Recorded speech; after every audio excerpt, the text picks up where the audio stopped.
Thank you, Mr. Chairman. Chair White, it has been about a year and a half since the SEC first proposed rule for equity crowdfunding.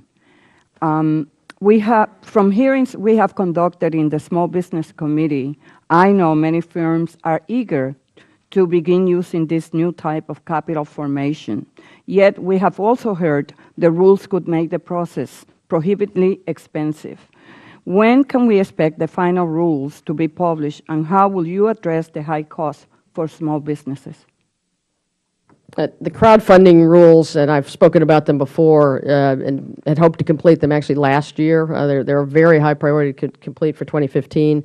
What we knew would be a very complex rulemaking has been even more complex to do, to both carry out the statutory requirements and to make it workable and not cost prohibitive. I actually coincidentally had a rather detailed meeting yesterday with the staff about this. It is advancing, but there are a number of issues that we're trying to solve optimally, given both the statutory requirements, the costs, and making sure this works. Clearly there's a lot of excitement in that space. So, do you anticipate a wave of new businesses jumping into the crowdfunding market? Hard to predict that. I mean, you certainly have the excitement and the interest out there. And we obviously have some, the Reg A plus rulemaking we mentioned before is another sort of, expanded means of raising capital for smaller companies. But there's certainly a lot of excitement out there, but I think it's one that's hard to predict until it's up and running and we see how workable and how costly it may be. Thank you.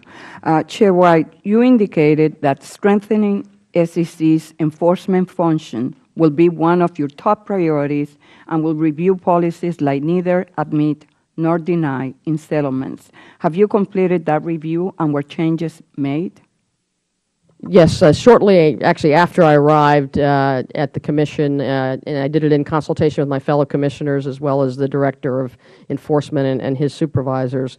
I think it was in June of 2013, we instituted a new policy to require admissions in certain kinds of cases, not permit a no admit, no deny settlement in a certain swath of cases where we thought that public accountability was particularly important. We've set out some criteria for which cases that we sort of focus on for possible admissions. I think we've done approximately 20 cases in that vein. We still do the no admit, no deny for the bulk of cases, and like other civil law enforcement agencies do, and you want to be able to do that because it's efficient, you don't have litigation risk, you get money back to investors faster. But I do expect the cases where we require admissions to evolve and grow over time. And how do you expect such changes to impact the behavior of Wall Street firms?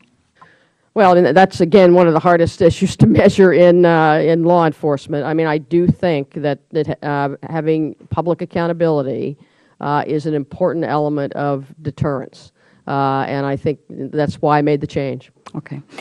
Chair White, the Volcker Rule provided the financial industry with many exemptions, including on certain collateralized loan obligations.